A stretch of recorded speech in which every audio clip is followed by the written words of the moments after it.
Welcome to Stuff and Whiskey. I'm Josh. And I'm Erin. And today we're doing a blind head-to-head comparison between Weller Antique 107 and Maker's Mark Cask Strength. Is Weller worth the hype?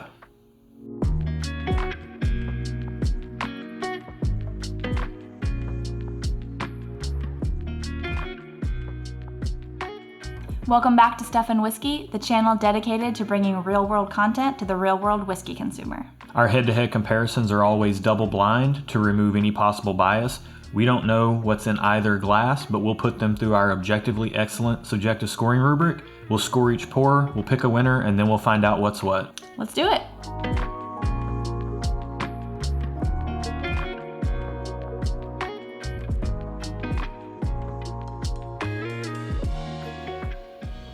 Ooh, that's nice. Smells like alcohol. Like literally, it smells like rubbing alcohol. I'm getting some candy sweetness. I'm definitely getting some of the alcohol vapors, some astringency, but it's not too bad. I just get the isopropyl rubbing alcohol smell. Yeah, I'm getting some candy sweetness. Let's go in for the taste and see what we got. Ooh, she picey. Ooh, that packs a punch, yeah. I like that. That's got some proof broad. on it. Yeah, that's got, Ooh. I'm definitely getting like a cinnamon tingle on the middle of the tongue. That's really good. This will make you put your big boy pants on. That second sip, I'm getting, ooh. That second sip, I'm getting a lot more of the proof, a lot more of the alcohol astringency. Came through pretty strong on that second sip. Not getting a lot more than just sweetness and alcohol. Like, it's coming through some cinnamon on the middle of the tongue, but I'm not getting any sweetness. I'm not getting any complexity right now. I'm just getting punched right in the face. And it's a pleasant punch in the face. Is it though? That's our first impressions of glass one. We're gonna go on to glass two, see what we think about that.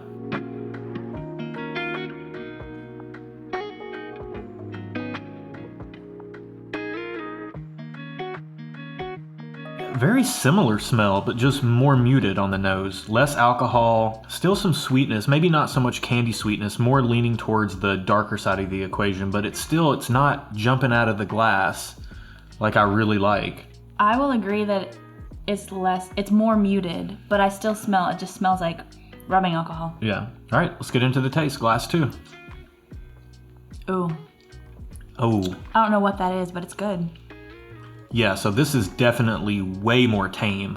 If glass one was like a wild ride, like a nice, exciting roller coaster, glass two is like the kiddie coaster. Yeah. This is glass one is like I'm gonna beat you up, and glass two is like I'm just gonna tap you on the shoulder. Yeah. It's much more subtle. Okay, I'm getting more on the second sip there. It's still got those same kind of deep, dark, typical bourbon flavors, your caramels, vanillas, brown sugar. It's not as complex as I'd like. It's sweet and it tastes good, but I'm not getting much complexity. It is very balanced in that way. It's very much just your very classic bourbon flavors, and they just carry for quite a while because of the proof. I don't taste sweetness in either one, so. Really? Yeah. Okay. We're gonna take a break. We're gonna cleanse our palates. We are gonna put these through our scoring rubric, and then we'll be back with those results after this. And our favorite pour of the night is... Really? Oh, wow, okay. Why did you pick glass two? It was a little bit easier to drink, I feel like. Now, I will say I took another sip of this while I was doing my scoring, glass one, and the mouth slap that it was at first kind of lessened. So it did get better taste-wise to me, but I still feel like it was a little... I don't want to be slapped when I drink bourbon. I want to enjoy it, so I feel like this one was a little bit more enjoyable for me. I chose glass one as my favorite specifically because it had a little bit more spice on the palate and I got some more complexity. I actually did prefer the flavor in glass two slightly more, but it seemed a little less complex, and I like to have something that will kind of challenge me and I can pick apart. So most days I would go for a pour of glass 1 again over another pour of glass 2. For scoring, we use a simple thumbs up system where 1 thumb equals 1 point, 2 thumbs equals 2 point, and just okay equals half a point. What are your tasting scores for glass 1? I gave glass 1 a thumbs up on nose, flavor, and palate because it was good. I mean, it was good. I gave glass 1 a thumbs up on the nose. I found it to be enjoyable, but not quite as complex as I'd like. It just wasn't quite doing it for me there. I gave it a thumbs up on the flavor because it was good, but the oakiness on it went a little bit bitter for me, and I don't love bitter oak. I don't like bitter wood in my mouth. And then, what did I say? And then on the palate experience, I gave it 2 thumbs up on the palate experience.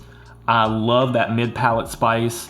It after multiple sips, I got more of the complexity, and I did really like that.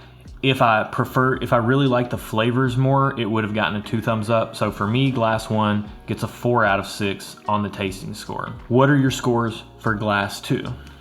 So even though I picked this one as my preference, I also gave it a thumbs up on each, nose, flavor, and palate, because it was also enjoyable. I felt like they were similar. One was a little easier to drink, but the other one was still also really good. So it also got a 3 out of 6. On the glass 2, I gave it a thumbs up on the nose, flavors, and palate. I actually had a slight preference towards the flavors on glass 2 over glass 1. Very slight, but the complexity on the palate and the longer finish on glass 1 is what won me over for it being my favorite. Let's find out what these 2 pours are. Glass 1 as 27 and glass 2 as 26. We're gonna match those up to our key. Okay, so glass 1 is 27. That's Maker's Mark Cask Strength. Whoa, really? That's what it says. So glass 26 is, or number 26, glass 2? Weller Antique 107. Wow. I don't know what that means. Wow. Wow. Wow. Wow, okay, so I am very surprised at these results. Explain them to me, please. She couldn't care less about the hype. I have no idea. But Weller Antique 107 is something that people chase all over town. That was the one I liked. People go crazy for it. Yeah, you scored them the same. You said you just had a did. slight preference for glass 2, which is Weller 107. People chase Weller 107 all around town. Maker's Mark Cask Strength sits on shelves all over town for $40. Maker's Mark Cask Strength, $40. This particular batch is 109.8 proof. Weller 107 is 107 proof, so very close in proof points. This sells for $65 in our market in Nashville stores. If you can find it? If you can find it. But it's never on shelves. It's always in the back room. You got to have a hookup to get your hands on it. People sell it on secondary markets for $85 or more. And store picks can go for upwards of $150. Interesting. So you've got a very allocated, very hyped up bourbon in glass 2, and then you've got a bottle that sits on the shelves in Maker's Mark Cask Strength. Fascinating matchup. I'm stunned that these were what these 2 were, and in previous blinds I have picked Maker's Mark Cask Strength over Weller Antique 107, which you did several times, and I did it tonight.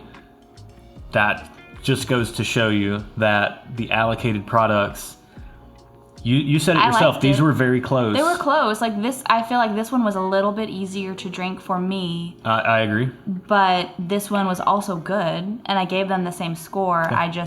If I had to pick one over the other to drink, I would pick this one, but not by a ton. Everything we review gets a retail score based on value and availability, and then a consumer score based on whether or not we would buy it again with our own money. We are then adding those 2 scores to the tasting score to tell us what our real world total is. So for glass 1, what did you have? So for retail score, because it's readily available, I gave it a 1 thumbs up, 1 point. And for the consumer score, I gave it just okay. I'd replace it if it ran out, but I wouldn't feel bad if I couldn't. Yeah. And I gave it a 2 on retail score because it gets a thumbs up for me for value. Being a $40 Cask Strength weeded bourbon makes it a great value, and it gets another thumbs up for availability because it sits on shelves all over town. So it gets 2 thumbs up for me on retail score. And then on a consumer score, I'm gonna give it a thumbs up there. I would absolutely replace that bottle once it ran out. I wouldn't go out of my way to get another bottle of it. I wouldn't stockpile them, but I would definitely buy another bottle of that. I found it to be a very enjoyable bourbon. So that puts your total for glass 1 at a 4.5 out of 10. And that puts my total for glass 1 at a 7 out of 10. Wow. So real world score, 7 for me. I preferred that glass over glass 2. You gave it a 4.5 out of 10 for your real world score. There you go. I mean, I did prefer that glass quite a bit more than you. Yeah. So glass 2, what did you have on retail and consumer scores? Okay, so for retail, because it's not readily available, I gave it just okay, just a 0.5 point. For my consumer score, so prior to finding out what it was, I was gonna give it a thumbs up, like 1 point. Like I would wanna make sure I had this in our stash, although he's the one that supplies it. I would buy it again. But finding out that it's allocated and it's hard to get and the price is kind of jacked up a little bit, I dropped it down to like just okay. Like not worth the hassle. It's not worth the hassle. It tastes good, but it's not that good that I would go out of my way. It's not blowing your hair back? To try to find it, no. Okay. I gave glass 2, Weller 107.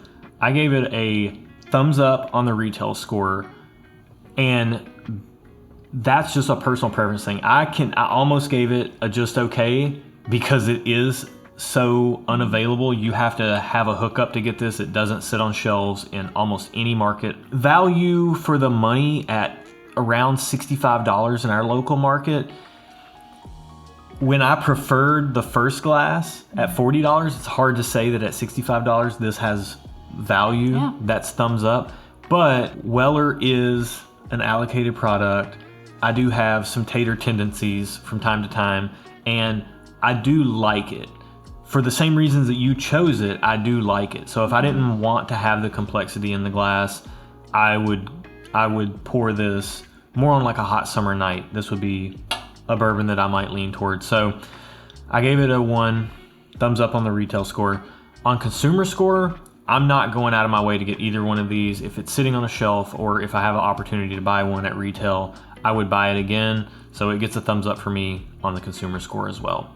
So that puts my total at glass 2 at a 5 out of 10. Perfectly middle of the road, which is what I would say Weller 107 is. And that puts my glass 2 for me at a 4 out of 10, which is surprising because it's lower than the first one, and this is the one that I picked as a preference. Your real world score. My real world score. Real world score. That's a hard word to say. We should have picked that better. But nonetheless, you do have, as consumers, you do have to factor in the cost of things and the availability of things. Yeah.